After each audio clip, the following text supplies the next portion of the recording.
LCA में हम याद कर लेते हैं तो कुछ सर्किट्स होते थे और उन सर्किट्स में कुछ रजिस्टर्स और सोर्सेज वगैरह हुआ करते थे और मुझे कहा जाता था कि जी फ़लाँ रजिस्टर के अक्रॉस जो है वो आप वी नॉट फाइंड आउट कर लें या फ़लाँ रजिस्टर में से करंट कौन कौन सा जा रहा है आई नॉट निकाल लें। तो ये मॉडल था जिसमें आप देख सकते हैं कि इनपुट मुझे गिवन होती थी और मुझसे आउटपुट पूछी जाती थी और सर्किट जो है मुझे ये गिवन दे दिया जाता था। तो इस सब्जेक्ट में हम ये वाला काम भी करेंगे, ये वाला काम भी रहेगा। ट्रांजिस्टर सर्किट्स होंगे, उनकी इनपुट्स मुझे बता दी जाएंगी और आउटपुट जो है वो मुझे फाइंड आउट करनी होगी। आउटपुट से मुराद यही है डिफरेंट इलेक्ट्रिकल क्वांटिटीज़। एक इसके बरक्स काम ये है कि मुझे सर्किट तो दिया जाए मगर ब्लैक बॉक्स हो, यानी कहा जाए कि एक सर्किट बना ले, मुझे एक इनपुट दे दी जाए और एक आउटपुट डिफाइन कर दी जाए और मुझे कहा जाए कि इस इनपुट के लिए, एक्स इनपुट के लिए वाई आउटपुट जनरेट करने वाला सर्किट बना दीजिए। तो अब सर्किट मेरे पास गिवन नहीं है, इनपुट और आउटपुट मुझे गिवन है। तो ये डिज़ाइन है, ठीक है जी। तो जो ऊपर हमने देखा कि एक गिवन सर्किट था और कहा गया कि ये गिवन इनपुट है और ये सर्किट ये है, तो आप जो है ये आउटपुट क्या होगी, ये क्वांटिटीज़ ये निकाल दें। तो ये हमने एनालिसिस के ज़रिए फाइंड आउट करना था और डिज़ाइन ये था कि इनपुट भी गिवन है, आउटपुट भी गिवन है। तो इस इनपुट एक्स के लिए अगर वाई आउटपुट आती है तो वो सर्किट बना दें जो एक्स के लिए वाई जनरेट करता है। ये है जी अप्रोच डिज़ाइन की, ये भी हम इंशाल्लाह देखेंगे। अब इसकी अमली एग्जांपल क्या है, मैं आपके सामने एक स्टेटमेंट कहता हूँ, बोलता हूँ एक स्टेटमेंट और उससे इंशाल्लाह वाज़ेह हो जाएगा क्या है। Design a single stage BJT amplifier to provide a voltage gain of 100 to an input signal of 1 millivolt at a frequency of 100 kilohertz. The supply voltage should not exceed 15 volts. The bias current should not exceed 1 milliampere.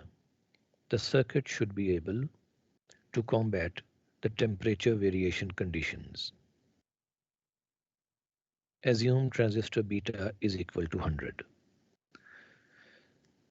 तो अभी जो आपने statement सुनी है इसमें उसने ये बता दिया है कि आप एक सिंगल ट्रांजिस्टर एम्पलीफायर से 1 मिली वोल्ट का सिग्नल जब उसको दिया जाए तो वो उसको 100 मिली वोल्ट बना दे। जब मैंने कहा कि provide a voltage gain of 100, तो इसका मतलब है कि ये सर्किट जो है ये 100 की वोल्टेज गेन को लिखने का तरीका AV is equal to 100 provide करता है। और इसने मुझे कुछ स्पेक्स बताए हैं कि सर्किट इस किस्म का हो जो ये काम करता हो। AV उसने बताया है और सप्लाई वोल्टेज बताया। सप्लाई वोल्टेज आपको याद है ट्रांजिस्टर सर्किट BJT ट्रांजिस्टर में उसको VCC कहते थे, वो कहता है जी 15 वोल्ट से ज़्यादा ना हो। और ट्रांजिस्टर का बायस करंट जो है वो 1 मिली एम्पेयर से ज़्यादा ना हो। ट्रांजिस्टर बीटा जो है वो 100 उसने गिवन दी हुई है मुझे। तो कहता है कि अब ऐसा सर्किट बना दो जो 1 मिली वोल्ट को 100 मिली वोल्ट बना दे। फ्रीक्वेंसी उसने बताई है कि फ्रीक्वेंसी ऑफ ऑपरेशन जो है वो अराउंड 1 किलो हर्ट्ज से 10 किलो हर्ट्ज आप तसव्वुर कर लें। तो मैंने वैसे 1 किलो हर्ट्ज ये कहा। तो अब आप देख रहे हैं कि सर्किट तो मौजूद नहीं है मगर उसने मुझे कुछ टारगेट्स दे दिए, तो ये डिज़ाइनिंग का अमल होगा। इसके अलावा भी और बहुत सी स्टेटमेंट्स हैं, तो अगर आपने ये बुक पढ़ी हुई है तो अ, आपको ये इन चीज़ों का अंदाज़ा होगा। अच्छा, तो ये तो हो गई कि इलेक्ट्रॉनिक सर्किट डिज़ाइन का स्कोप क्या है। मैंने आपसे कहा कि इसमें हम एनालिसिस भी पढ़ेंगे और हम डिज़ाइन भी पढ़ेंगे। ठीक है जी। तो अब कुछ सवालात आपके सामने पेश कर देता हूँ, जो मैंने लेक्चर के आगाज़ में कहा था कि हम कुछ सवालात के जवाबात देते हैं। अच्छा, एक एम्पलीफायर सर्किट है मेरे पास और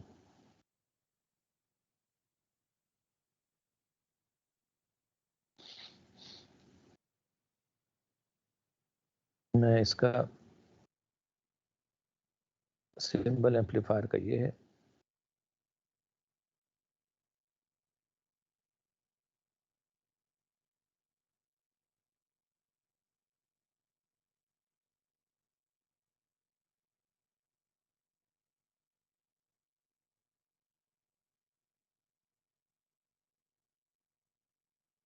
तो ट्रायंगल। अब कुछ सवालात हैं, वो ये हैं कि ये एम्पलीफायर,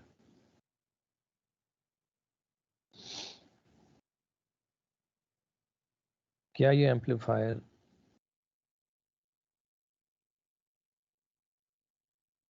एफएम सिग्नल चला सकता है? FM 100, FM 106, FM 101 जो रेडियो है, क्या ये इसको चला सकता है या नहीं? क्या ये एम्पलीफायर वाईफाई चला सकता है? क्या ये एम्पलीफायर ब्लूटूथ चला सकता है?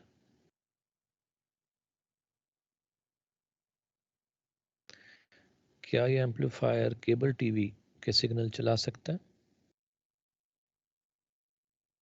केबल टीवी के सिग्नल चला सकता है, एटसेट्रा। ये कुछ सवालात हैं। अब क्या ये एम्पलीफायर ऑडियो चला सकता है? इसके लिए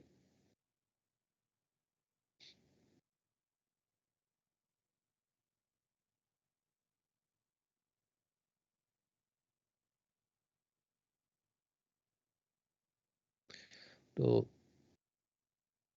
इन सवालों के जवाब जो हैं, अगर मुझे देने पड़े तो मैं क्या क्या चीज़ें कंसिडर करूँगा? आपकी तरफ से मुझे रिस्पांस चाहिए होगा। जी,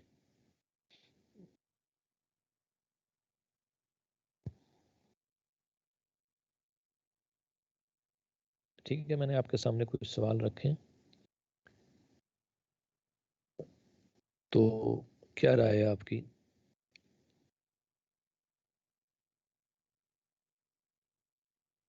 जी, जी, वो तो ठीक है, यकीनन वो एम्पलीफायर पे डिपेंड करेगा। लेकिन ये जो हमने लफ्ज़ कहा डिपेंड करेगा, ये डिपेंडेंसी क्या है? डिपेंडेंसी को कैसे डिफाइन करेंगे?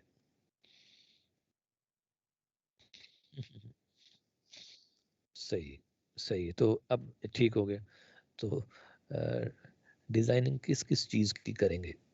फॉर एग्जांपल मैं कहता हूँ जी, अ, इसने, चलें सबसे आसान कर लेते हैं, ऑडियो चलाना। तो अब किस चीज़ की डिज़ाइनिंग करेंगे?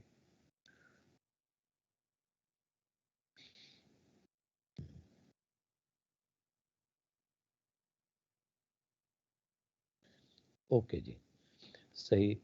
अ, तो वो सब जो हैं, ट्रांजिस्टर्स, रेजिस्टर्स, कैपेसिटर्स, उनको क्या करना चाहिए कि एक एम्पलीफायर ऑडियो सिग्नल चला ले? उनको क्या करना चाहिए मिलकर? क्योंकि हम इस तरह से जब सवालात हमसे पूछे जाएं तो उसी से हमारा डिज़ाइन का एक पाथ बनेगा। जी, अली असद के अलावा कोई रिस्पॉन्ड करना चाहेगा?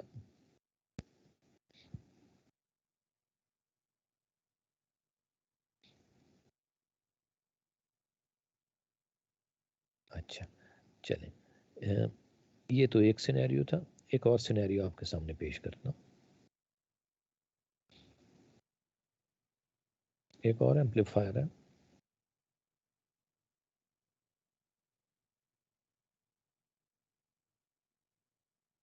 अब मैं कह रहा हूँ कि ये एम्पलीफायर ऑडियो चलाता है, ऑडियो।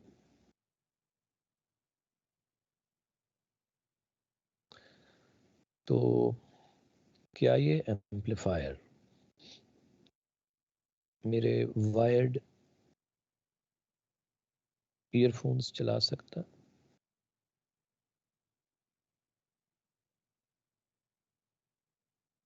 क्या ये एम्पलीफायर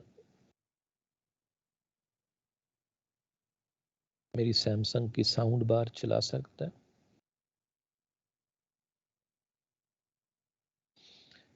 क्या ये एम्पलीफायर मेरे पीसी के स्पीकर्स या लैपटॉप, पीसी लैपटॉप के स्पीकर्स चला सकता है? क्या ये एम्पलीफायर बड़े 16 इंच के स्पीकर्स चला सकता है? तो अब ये सवाल है जी, इस पर भी मुझे आपकी रिस्पांस चाहिए होगी जी। सर इसको अभी किसी ऐसी फ्रिक्वेंसी पे ऑपरेट करवाना पड़ेगा कि बायस बायस करंट जो है वो एक्सीड ना करे ट्रांजिस्टर को। अच्छा, और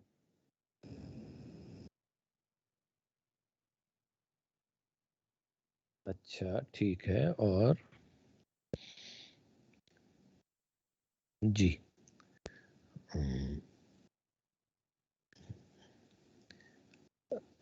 अच्छा, सब्जेक्ट लर्न करने के लिए मेरा एक मशवरा रहेगा कि इसमें एक्टिवली पार्टिसिपेट करें।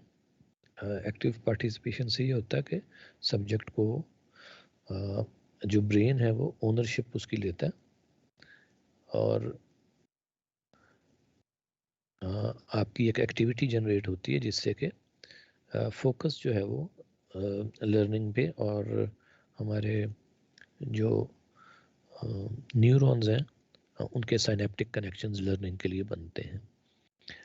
तो अली असद और नूर के अलावा कोई और स्टूडेंट जो है वो इस सवाल का जवाब देना चाहेगा?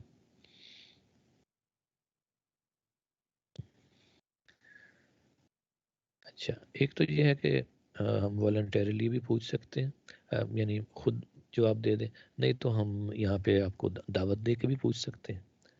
तो चलें दावत दे के पूछ लेते हैं। अच्छा जी, हमाद साहब।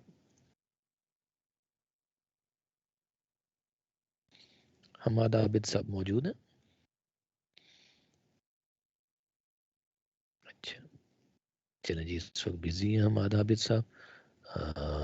हसन खालिद साहब मौजूद हैं? अच्छा, हसन खालिद साहब भी बिजी दिखाई देते हैं। ओके जी, मोहम्मद उमैर साहब मौजूद हैं? Yes sir. अच्छा जी, तो उमैर साहब आप कोई राय देना चाहेंगे कि ये एम्पलीफायर, क्या ये ईयरफोन, साउंड बार, पीसी और लैपटॉप के स्पीकर और बड़े जो 16 इंच वाले स्पीकर हैं ये चला लेगा? सर ये तो उसकी रेंज पे डिपेंड करता है कि हमने इसको वाइड के लिए बनाया है या स्मॉल रेंजेस के लिए बनाया है। अच्छा, तो वो जो रेंज है वो किस तरह बनाई जाती है, कोई आइडिया है आपको? वो रेंज किस चीज़ पे डिपेंड करती? सर वो बाईस हमने उसको किस पॉइंट पे किया हुआ है, उसका गेन कितना है इन पॉइंट्स पे। अच्छा, ठीक, सही। अच्छा जी, तो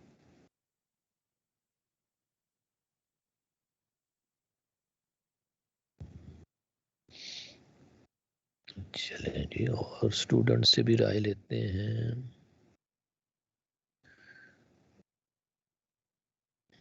अच्छा, हंजला से पूछते हैं। हंजला मौजूद है? अच्छा, मेरा ख्याल हंजला भी अभी मसरूफ हैं। ओके जी, मुनीब साहब हैं, Mohammad Munib. Yes sir, present. अच्छा जनाब, तो मुनीब साहब कोई राय देंगे आप? सर मेरा ख्याल है जो हमें जो सर ईयरफोन है उसके लिए सबसे कम गेन चाहिए होगी, और जो 16 इंच स्पीकर हैं उनके लिए सबसे ज़्यादा गेन चाहिए होगी। हम गेन को इंक्रीज करेंगे इनके साथ साथ इन चारों चीज़ों के लिए। अच्छा ठीक है, चलें ओके, चलें जी, एक राय और आ गई। तो गेन जो है वो किस चीज़ पे डिपेंड करती है? उमर फारूक साहब से पूछते हैं जी। उमर फारूक साहब हैं? अस्सलाम वालेकुम सर। जी वालेकुम अस्सलाम जी।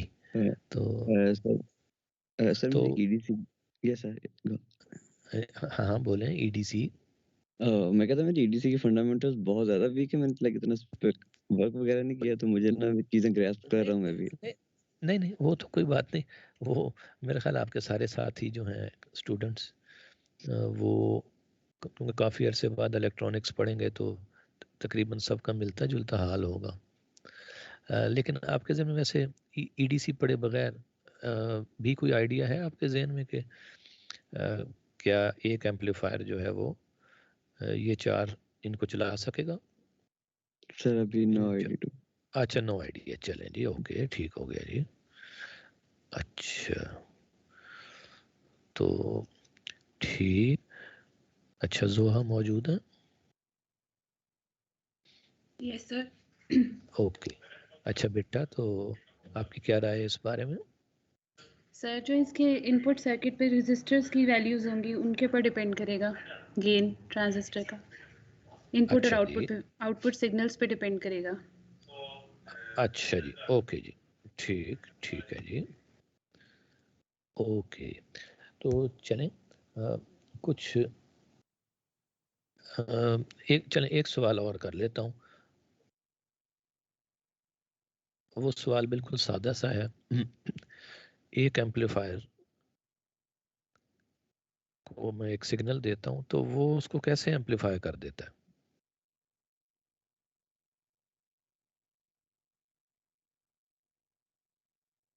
जी, अब सवाल ये है कि एक एम्पलीफायर जिसको मैं सिग्नल देता हूँ वो उसको कैसे एम्पलीफाई कर देता है। तो चलें दावत दे के पूछ लेते हैं। महानूर हैं? अच्छा, महानूर अभी मेरा ख्याल अवेलेबल सर वो नहीं। लो वोल्टेजेस जी बेटा। सर वो लो वोल्टेजेस को हाई वोल्टेजेस में करता है गेन की मदद से। अच्छा जी, अच्छा, ये अनम ने रिस्पॉन्ड किया या यस महानूर सर। ने रिस्पॉन्ड? अच्छा जी, गेन ठीक है। तो लो वोल्टेज को हाई वोल्टेज वो कैसे बना देता है? गेन यानी गेन कैसे आ जाती है? सर गेन को क्योंकि एडजस्ट करना पड़ता है शायद। ओ अच्छा जी, ओके, ठीक जी। फायजा से पूछते हैं। जी फायजा सर। भी मेरा। अच्छा, बेटे, एक एम्पलीफायर जो है वो कैसे एम्पलीफाई करता है सिग्नल्स को? सर उसके अंदर वो वोल्टेज सोर्सेज होते हैं ना। अच्छा जी, उसके अंदर वोल्टेज सोर्सेज होते हैं, ओके जी। ये कहाँ पे पाए जाते हैं वोल्टेज सोर्सेज एक एम्पलीफायर के अंदर? कोई आइडिया है? सर जो एम्पलीफायर का सर्किट होता था उसके अंदर होते थे। अच्छा, चलें, ठीक जी। आयशा से भी राय लेते हैं। अच्छा, मेरा ख्याल वो भी अवेलेबल नहीं है। ठीक, तो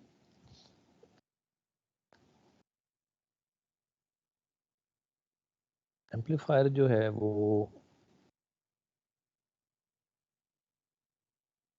एक सिंगल ट्रांजिस्टर से भी बन सकता है, यानी ये जो चीज़ मैंने बना रखी है ये मैं एक सिंगल ट्रांजिस्टर यानी एक सिंगल बीजेटी से मैं इसे बना सकता हूँ।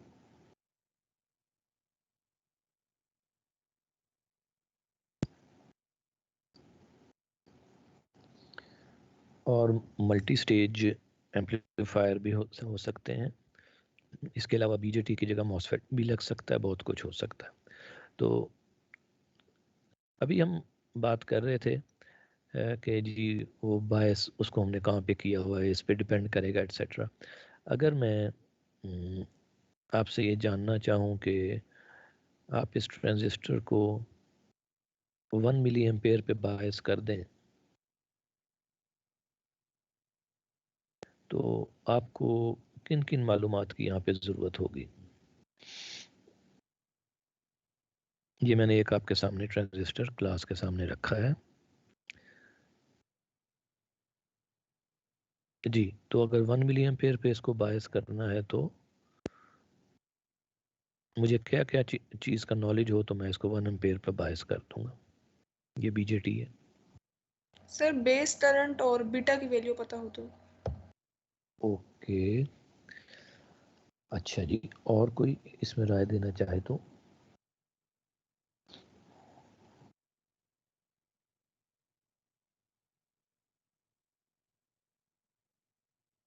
अच्छा, बेस और एमीटर पे जो डिफरेंस होना चाहिए वो 1 मिली एम्पेयर होना चाहिए। अच्छा चलें, एक और राय आ गई, ठीक जी।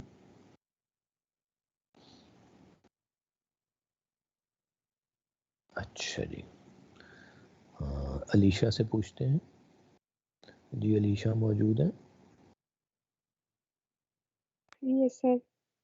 हाँ बेटा, तो अगर इसको मैंने इस बीजेटी को मैंने 1 मिली एम्पेयर पे बायस करना हो तो मुझे क्या क्या इंफॉर्मेशन चाहिए होगी, या हम कैसे कर सकता हूँ 1 मिली एम्पेयर पे बायस में इसको।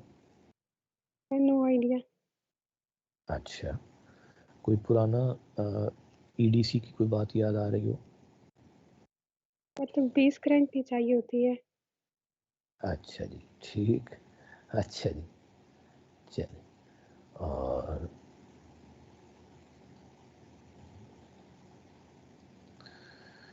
ठीक है जी, जनाब बोलें।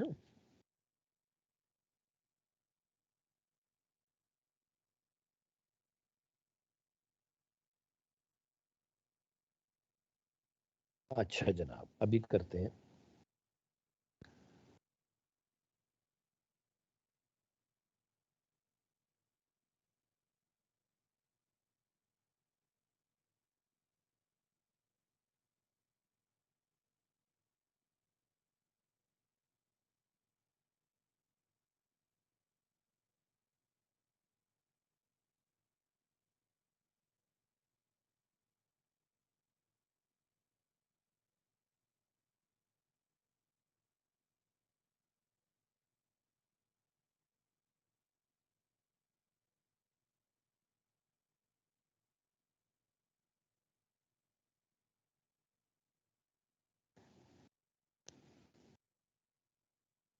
बेटे अभी तक तो कोई ईमेल नहीं आई।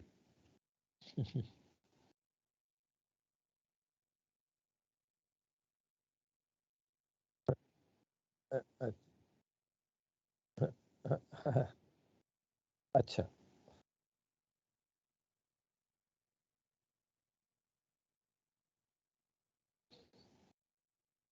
तो बस उन्होंने बस इतना कर दें कि चैट का तो ठीक है, बस मुझे ईमेल कर दें। साकिब साहब ने जिस मोबाइल से वो साकिब साहब चैट कर रहे हैं उसी मोबाइल से वो ईमेल भी भेज दें, वो मुझे भेज दें, मैं इंशाल्लाह कर लेता हूँ। हमें कोई उसमें मसला नहीं है। इन्हीं डायरेक्टोरेट की जानिब से पाबंदी है कि हमारी नोटिफिकेशन के बगैर किसी को ऐड ना किया जाए। हम वरना इससे पहले बेटे पॉलिसी में। हाँ हाँ, बोलें बोलें।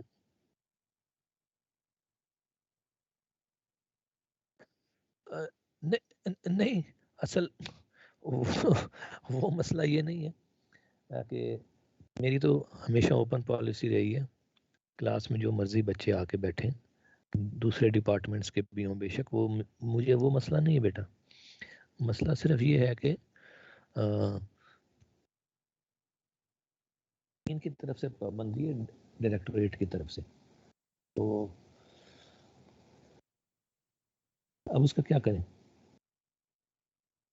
वही कह रहा हूँ, अगर उसने अभी चैट की है तो उसी से बस मुझे वो करवा दीजिए, इस बच्चे को ऐड कर लो, इतनी सी बात है।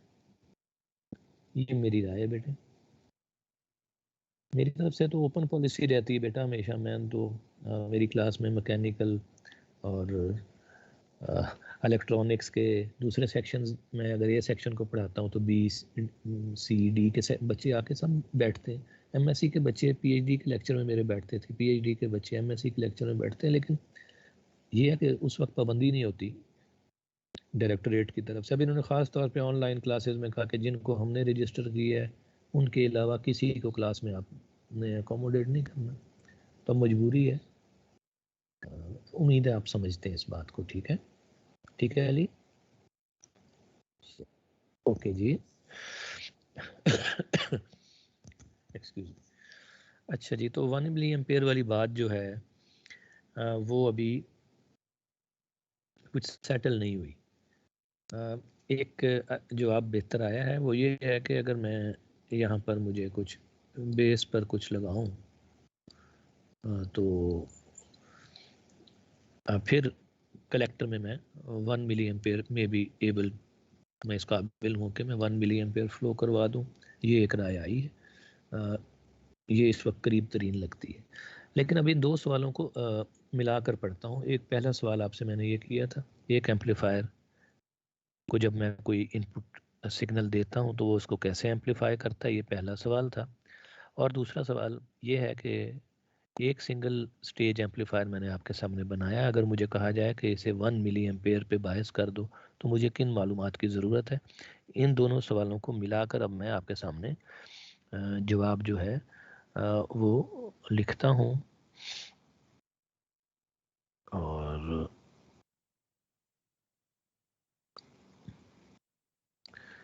तो एम्पलीफिकेशन क्या है, सबसे पहले एम्पलीफिकेशन लिख देता हूँ मैं।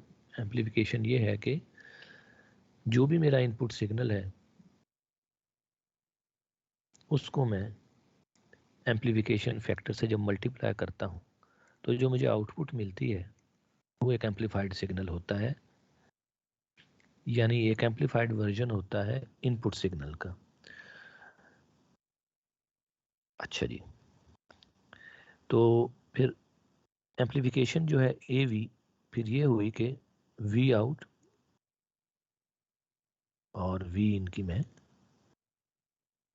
एम्पलीट्यूड्स की मैंने रेशियो चेक कर ली, मैग्नीट्यूड्स की रेशियो मैंने चेक कर ली। ये पहली बात हो गई। इसमें किसी हद तक मेरे पहले सवाल का जवाब है। दूसरे सवाल का जवाब ये है कि 1 मिली एम्पेयर पे कैसे मैं BJT को बायस करूंगा।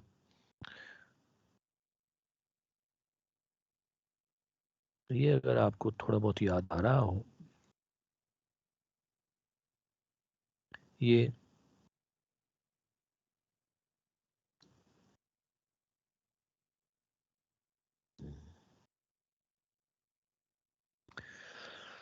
तो ये दो बातें जो हैं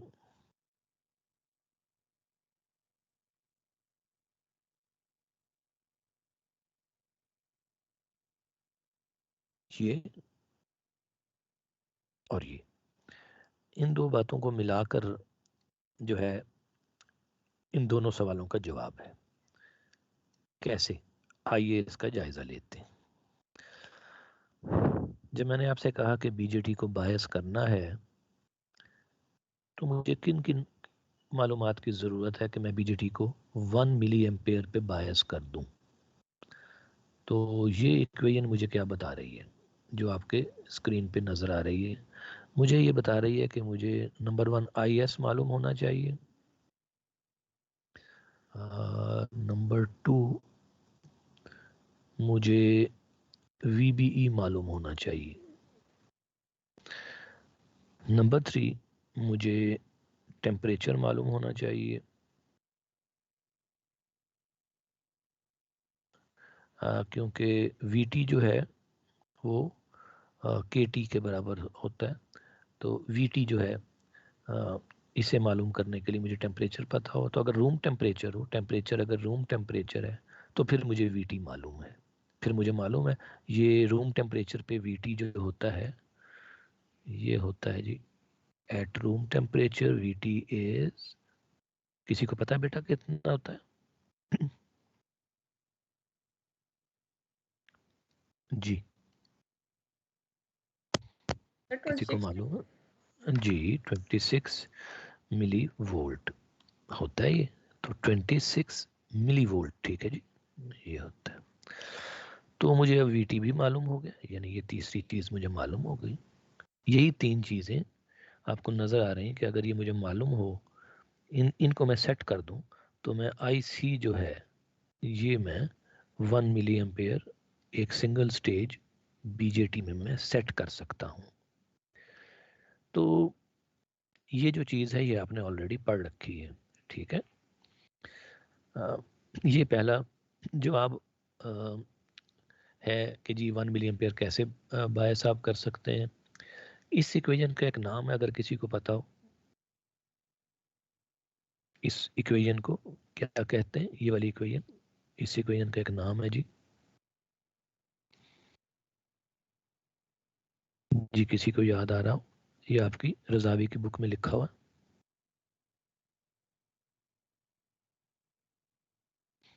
ओके, तो इसको शॉकलेज इक्वेशन कहा जाता है, ठीक है। अच्छा जी, अब चलते हैं कि एक एम्पलीफायर एम्पलीफाई कैसे कर देता है। तो एम्पलीफिकेशन के लिए मुझे मालूम होना चाहिए, देखो बेटा, ये अगर रेजिस्टर है इसका नाम RB है, ये वोल्टेज सोर्स है, ये बेस को बायस कर रही है, मैं इसका नाम VB भी रख देता हूँ। यहाँ पर मैं VCC लिख देता हूँ। एक और रेजिस्टर है, इसका नाम RC है। तो मुझे RB का पता है कि जब किसी रेजिस्टर के साथ कोई वोल्टेज लगा दूं, ये देखिएगा, किसी रेजिस्टर के साथ कोई वोल्टेज लगा दिया जाए और करंट के फ्लो करने के लिए कोई पाथ दे दिया जाए तो करंट फ्लो करेगा। तो ये VB भी है और ये RB है, तो मेरे पास जो करंट फ्लो करेगा इसको मैं IB कह देता हूं। तो IB की वैल्यू इस सर्किट के मुताबिक, ये वाला जो सर्किट है इसके मुताबिक आएगी total voltage divided by total resistor. तो ये तो मुझे पता है, मगर मैं देखता हूं कि इस हिस्से में मैंने VB भी लगाया है, RB लगाया, मगर RB के जो फ्लो करने के लिए पाथ है वो ट्रांजिस्टर से गुजर के जाता है। तो ये जो यहाँ पर ये हिस्सा है, ये वाला, ये शॉर्ट सर्किट नहीं है मेरे पास इस ट्रांजिस्टर में, ठीक है जी। तो इस ट्रांजिस्टर में ये शॉर्ट सर्किट नहीं है, तो लिहाजा मुझे मालूम होना चाहिए कि ये जो पाथ है फिर आखिर ये क्या है, ये वाला पाथ। तो जो ट्रांजिस्टर में करंट फ्लो कर रहा है वो ये है, उसका पाथ ये बनेगा, यहाँ से गुजरेगा, RB से गुजरेगा, ट्रांजिस्टर से गुजरेगा, वापस VBB में आ जाएगा। तो IB रेजिस्टर से तो गुजरता है, उसके अलावा जब यहाँ से गुजरता है तो इसको मुझे मॉडल करना होता है, यानी इसको कहते हैं मुझे इक्विवेलेंट सर्किट इसका लिखना है। तो वो आपने कैसे मालूम करना है, ये लिखा हुआ है, ये है VBE, ये मेरे सामने ये लिखा हुआ। तो इस VBE के बारे में मुझे मालूम होना चाहिए कि यहाँ पर ट्रांजिस्टर पे एक और चीज लगी हुई है, वो है VBE।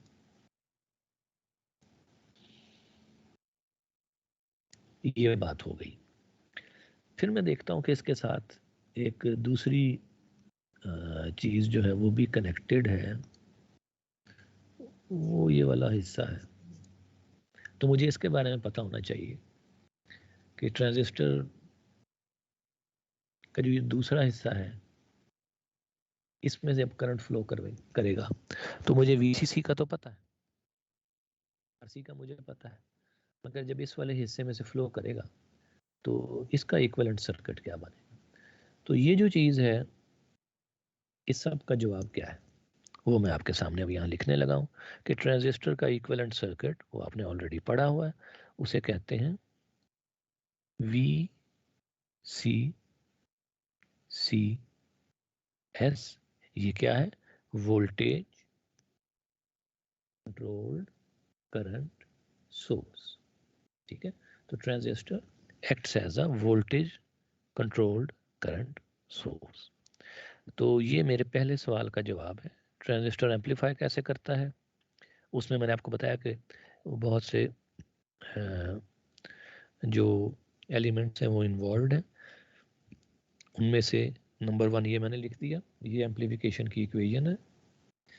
नंबर 2 मैंने लिखा कि ट्रांजिस्टर की बाइसिंग जाहिर है वो करनी पड़ेगी, उसके लिए मैंने ये इक्वेशन लिखी। और तीसरी मैंने आपको इसका इक्विवेलेंट सर्किट बताया कि इक्विवेलेंट सर्किट ट्रांजिस्टर का, क्योंकि वोल्टेज कंट्रोल्ड करंट सोर्स होता है, तो ये तीन जो है ये बातें मिलकर इस सवाल का जवाब देती हैं। आइए रिवाइज कर लेते हैं। आपने जो कुछ चीज़ें अपने पहले कोर्स में पढ़ी हुई हैं इस हवाले से ऑलरेडी आपने ये फिगर देखा होगा। ये वोल्टेज कंट्रोल्ड करंट सोर्स या वोल्टेज डिपेंडेंट करंट सोर्स ये बनी हुई है। एक करंट सोर्स है, उसके करंट की वैल्यू डिपेंड करती है एक वोल्टेज पर, और ये वोल्टेज ये है सर्किट में। ठीक है, तो ट्रांजिस्टर भी जो है वो इसी तरह काम करता है। ट्रांजिस्टर को अगर मैं V इनपुट अप्लाई करूं, एक इनपुट सिग्नल दूं ट्रांजिस्टर की इनपुट पे, ये ट्रांजिस्टर की इनपुट है, उस पर ये यही V इन जो है आ जाएगा, और ट्रांजिस्टर की जो आउटपुट है वो इस किस्म की है। तो अब इसके अंदर अगर आपको कुछ चीज़ें याद आ रही हैं तब तो अच्छा है, नहीं तो मैं पहले आपको इसका छोटा सा सर्किट है, इसका एनालिसिस करके बता देता हूँ। इसको हम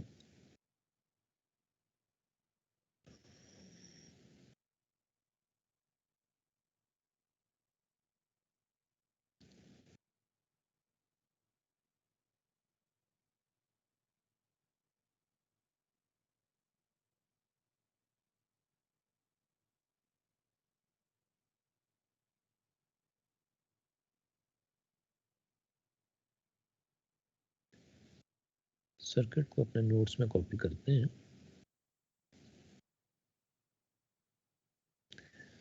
अब याद रहे कि मैं आपको ट्रांजिस्टर का इक्विवेलेंट सर्किट समझा रहा हूँ। तो ये ट्रांजिस्टर का, अब यहाँ पर तो KVL लगाने की ज़रूरत नहीं है, इसलिए कि मुझे पता लग रहा है कि जो V इनपुट है वही V1 है। ठीक है, आप सबको दिखाई दे रहा है ये V1 यहाँ से लेके यहाँ तक है, तो जो V इनपुट है वही V1 है। आउटपुट पर मैं जो है वो KVL लगा देता हूँ। ये करंट ऐसे फ्लो कर रहा है, तो RL के अक्रॉस जो वोल्टेज होगा VRL, वो किसके बराबर होगा? वो होगा I1 यानी ये वाला करंट इनटू रेजिस्टर RL। और इसकी VRL की जो डायरेक्शन बनेगी वो कैसी बनेगी? वोल्टेज ड्रॉप की, क्योंकि करंट इसमें ऊपर से नीचे की जानिब जा रहा है, तो वोल्टेज ड्रॉप जो है वो इस तरह से होगा। I1 की मैं वैल्यू यहाँ से देखता हूँ, I1 की वैल्यू है जी KV1, ये मैं यहाँ पे लिखने लगा हूँ KV1 RL।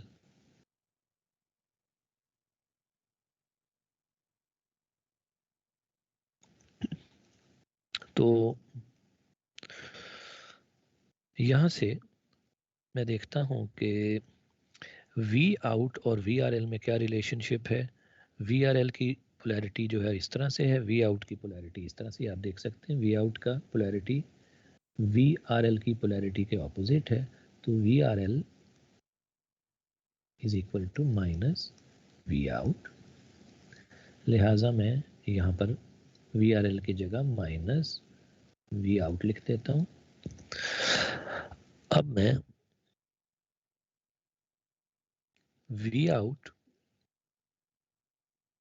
ओवर वी इन, यानी मैं वी इन को इस तरफ लेके गया हूँ, माइनस साइन ऐसे का ऐसे रहेगा, और ये बराबर है जी के टाइम्स आर एल के। और मैं जब याद करता हूँ तो ये वी आउट ओवर वी इन क्या होता है बेटे? एम्प्लीफिकेशन होती। तो ये जो बात है, ये अगर आपको याद आया है तो ठीक है, नहीं तो हम बस अब ये जान रहे हैं कि एक एम्पलीफायर कैसे एम्पलीफाई कर लेता है। तो अस्सलाम वालेकुम सर। वालेकुम अस्सलाम जनाब। जी भाई। सर वो टीम्स में मैं ऐड नहीं हुआ हुआ, आपने एकेडमिक से बात कर लें, तो उनसे किया, फिर सर साकिब हारून साहब से बात की है, तो उन्होंने जी ईमेल जी भी की है आपको, और मैं को उनकी जो है ना वो चैट में भी भेजी है। तो संडे वाले दिन उन्होंने ईमेल किया है कोई लिस्ट, और वो लिस्ट भी सर मैंने आपको भेजी है, उसमें नाम है सर, चैट बेटे। सेक्शन में आप देख सकते अच्छा हैं, अच्छा, मैंने मैं आपको अभी पर्सनली सेंड भी किया। अच्छा बेटा एक मिनट देखता हूँ, ये जो मुझे लिस्ट आई है साकिब हारून साहब की तरफ से, ये मैं स्क्रीन पे शेयर कर सर रहा वो हूँ मुझे। शायद आपने कोई पुरानी लिस्ट डाउनलोड कर ली है। अच्छा बेटा, जो जी सर, मेरे इख्तियार वो बेटा, सर ने कोई मेरे लिस्ट। असल में नहीं बेटे, मेरे इख्तियार में नहीं है कि अपनी मर्जी से मैं कोई पुरानी लिस्ट डाउनलोड करता फिरूं। वो जी जो सर, वो मुझे मैंने भेजेंगे आपको ईमेल भेजी है बेटे, उनकी। जो मुझे, मेरे पास साकिब की कोई ईमेल नहीं आई। मैंने ईमेल खोली हुई है अपने पास, वो तो नहीं आई। अच्छा, आपकी जो सर मैं अर्ज कर रही हूँ ना, वो संडे वाले दिन आई है, वो सर की वॉइस भी भेजी है मैंने आपको। अच्छा अच्छा बेटे, वो मैं आपको ये बता रहा हूँ कि संडे वाले दिन आपको आई होगी ना, मुझे नहीं आई ना मेरे बेटे, ये मैं कह रहा हूँ। लेकिन आप शिरकत करें, कोई मसला नहीं है, आप शिरकत करें, आप पर कोई पाबंदी नहीं, यू आर वेलकम। सर शिरकत नहीं हो रही ना, वो शायद टीम्स लॉक है, जो लिंक आया उससे भी मैं इन नहीं हो पा रहा। ये तो मेरे दोस्त की आईडी है, उसमें मैं बात कर। तो नहीं, दोस्त की आईडी से अब आप लैपटॉप पे तो है ना, दोस्त के साथ बैठे हैं ना?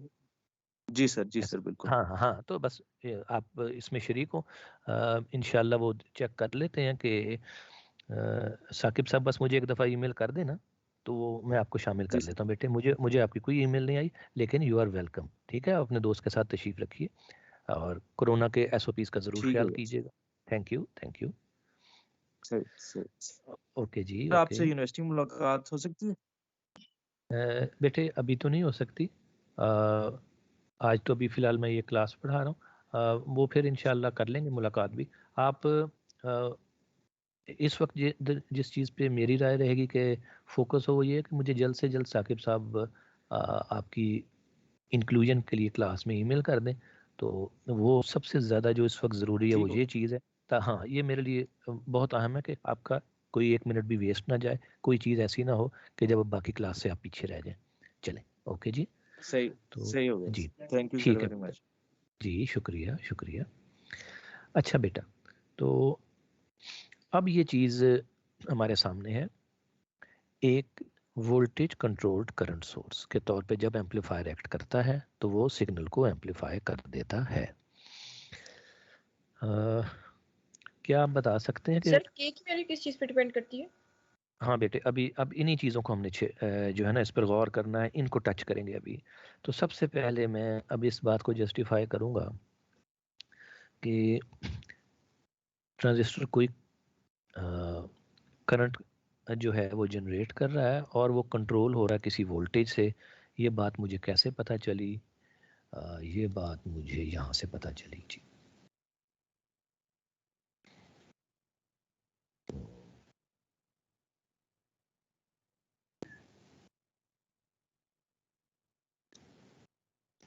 ये जो इक्वेशन है मेरे पास,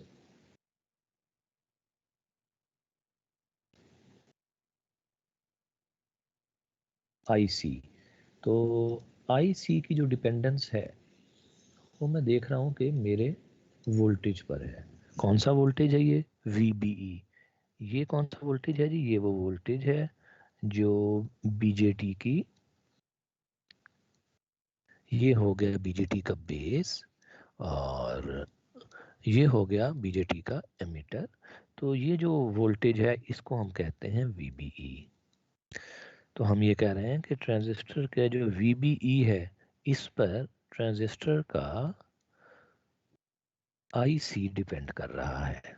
ये हमने एक बात की, ठीक है। तो ट्रांजिस्टर का जो करंट है वो डिपेंड कर रहा है उसके इनपुट पे, जो जंक्शन है, जैसे बेस एमिटर जंक्शन कहते हैं, उसके वोल्टेज पे, उसका नाम है VBE। तो ट्रांजिस्टर के लिए जो हमने बात की थी कि अगर मुझे करंट सेट करना पड़े तो सबसे इम्पोर्टेंट चीज़ है ट्रांजिस्टर का VBE सेट करना। अच्छा, तो अब यहाँ से ये पता चल गया कि ट्रांजिस्टर का करंट IC, एक्सक्यूज मी, तो ट्रांजिस्टर का करंट IC जो है वो कंट्रोल होता है एक और वोल्टेज से। तो ये जो मैंने लिखा कि VC voltage controlled current source, तो ये बात यहाँ से जस्टिफाई होगी। इस शॉकलीज इक्वेशन से हमने ये बात जस्टिफाई कर ली है। अब दूसरा सवाल ये है कि करंट सोर्स ये कैसे है। तो मैं फिर आपको किताब की तरफ लेके चलता हूँ और सबसे पहले किताब की तरफ जाने से पहले करंट सोर्स किसको कहते हैं मैं आपको थोड़ा सा समझाता हूँ और फिर आपको मैं बुक की तरफ लेके चलूँगा। करंट सोर्स एक ऐसा सर्किट एलिमेंट है जिसका करंट कांस्टेंट रहता है, चाहे उसके अक्रॉस कोई भी वोल्टेज हो, ठीक है। ये एक जनरल डेफिनेशन है आइडियल करंट सोर्स की, कि उसका करंट हमेशा कांस्टेंट रहता है चाहे उसके अक्रॉस कोई भी वोल्टेज हो। सिंबल आइडियल करंट सोर्स का ये है, डायरेक्शन कोई भी हो सकती है एरो की, लेकिन सिंबल ये है। ये हो गई जी आइडियल करंट सोर्स। अब मैं आपको किताब की तरफ लेके चलता हूँ।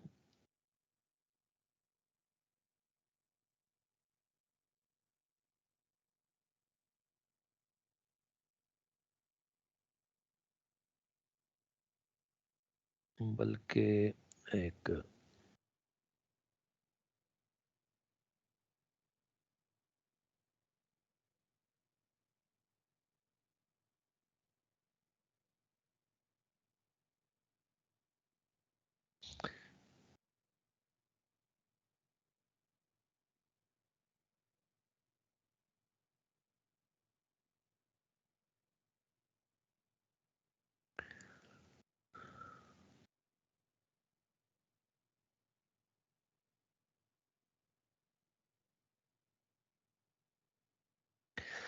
तो एक फिगर अभी आपकी स्क्रीन पर आ रही है। इसमें आप देख सकते हैं कि ट्रांजिस्टर कर्व इसको कहते हैं, ये आपकी स्क्रीन पे दिखाई दे रहा है। इसको हम थोड़ा सा जूम भी कर रहे हैं। तो ये ट्रांजिस्टर कर्व्स हैं, ये आपने कभी देखे हैं, कभी आपकी नज़र से गुजरे हैं?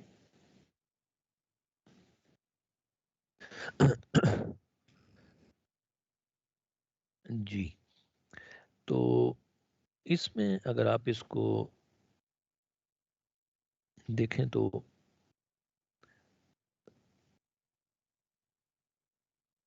इस किस्म के कर्व यहाँ भी उन्होंने बनाए हैं। तो जो बुक्स में, डाटा शीट्स में आपको कर्व मिलेंगे, वो इस किस्म के कर्व्स होते हैं, ये ट्रांजिस्टर कर्व्स कहलाते हैं। इसमें आप क्वांटिटीज ज़रा देख लीजिए। वर्टिकल एक्सिस पे कलेक्टर करंट है और हॉरिजॉन्टल एक्सिस पर कलेक्टर एमिटर वोल्टेज है। तो ये जो हिस्सा है ट्रांजिस्टर कर्व्स का,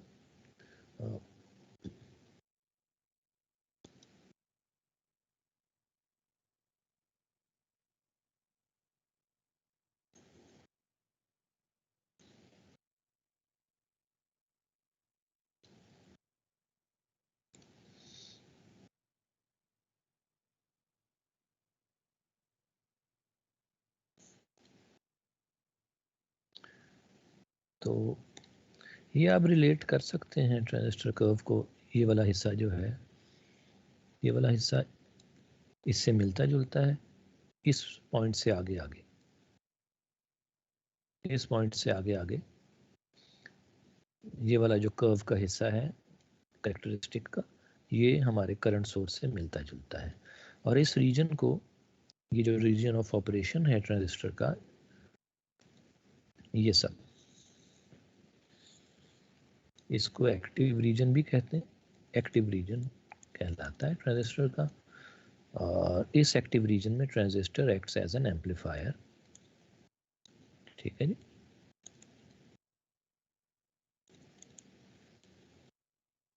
तो ट्रांजिस्टर एज एन एम्पलीफायर यहाँ पे एक्ट कर रहा है।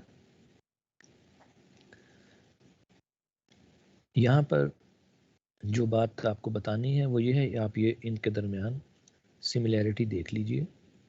यहाँ पे transistor is acting as a current source. तो ये तीनों बातें हैं, 1, 2 एंड 3 करंट सोर्स के तौर पे ये एक्ट कर रहा है। क्योंकि कैरेक्टरिस्टिक्स जो हैं वो आप देख सकते हैं। वोल्टेज यहाँ पर भी है, ये देखिएगा, हॉरिजॉन्टल एक्सिस पे यहाँ वोल्टेज है, नीचे देखिए हॉरिजॉन्टल एक्सिस पे वोल्टेज है, वर्टिकल एक्सिस पे करंट है, और यहाँ भी वोल्टेज एक्सिस पे करंट है। ठीक है जी। तो ये जी अब मैंने आपको बता दिया कि ट्रांजिस्टर जो है वोल्टेज कंट्रोल्ड करंट सोर्स कैसे बनता है।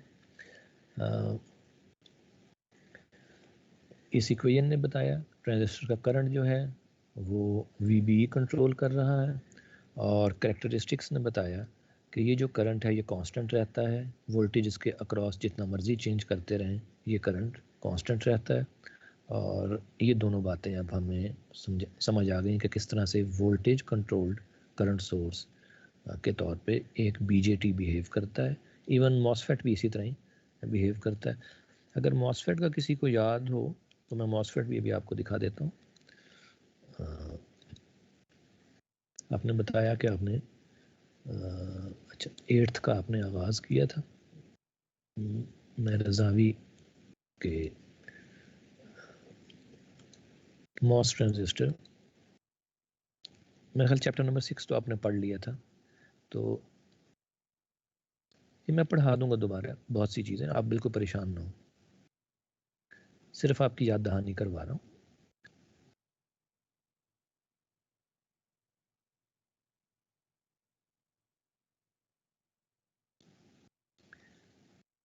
किसी को याद है कि इक्वेशन क्या होती थी ट्रांजिस्टर की?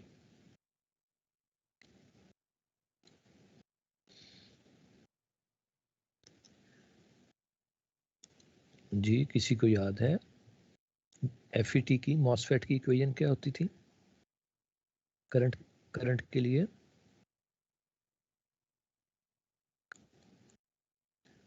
ओके, तो ये इक्वेशन होती थी बेटे, ये आपकी बुक जो आपने EDC में पढ़ी है, वो चैप्टर जो आपने ऑलरेडी पढ़ रखा है, बस सिर्फ वो दिखा रहा हूँ। अगर आपको नहीं याद तो कोई मसला नहीं, याद है तो इसमें आप देख सकते हैं। तो इस इक्वेशन का भी जायज़ा ले लेते हैं। ये ट्रांजिस्टर जो मॉसफेट है ये उसका करंट है जो उसकी ड्रेन से फ्लो करता है, हाफ कांस्टेंट है, म्यू एन कांस्टेंट होता है, मोबिलिटी अगर टेम्परेचर और दीगर चीज़ें वेरी ना करें। कैपेसिटेंस उसकी कांस्टेंट होती है, W और L विड्थ और लेंथ रेशो कांस्टेंट होती है, थ्रेशोल्ड वोल्टेज भी कांस्टेंट रहता है अगर टेम्परेचर वेरी ना करे। तो फिर ID जो है वो डिपेंड करता है किस पर? VGS पर सिंपली। और VGS जैसे वहाँ पे VB है BJT में, इसी तरह मॉसफेट में VGS होता है। ठीक है, तो अब ऐसा करते हैं कि 5 मिनट्स की ब्रेक कर लेते हैं। ठीक है जी, 9:40 में 9:45 पे अब आपसे दोबारा मुलाकात होगी। ठीक है, 5 मिनट्स की ब्रेक कर रहे हैं। Excuse me sir. जी भाई जी सर, बोलें। असल में 12 बजे हमारा CS की जो पेंडिंग लैब है ना उसका वाइवा भी है, तो काइंडली सर अगर आप एंड पे एक ही दफ़ा कर दें ताकि हम उसकी भी तैयारी कर लें। बेटे 11:30 मैं आपको फारिग कर दूंगा, 11:30 आपको फारिग कर दूंगा इंशाल्लाह। क्लास 12 बजे तक नहीं चलेगी, 11:30 आपको फारिग कर दूंगा इंशाल्लाह। ठीक है, ठीक है, थैंक यू। ओके जी, ओके।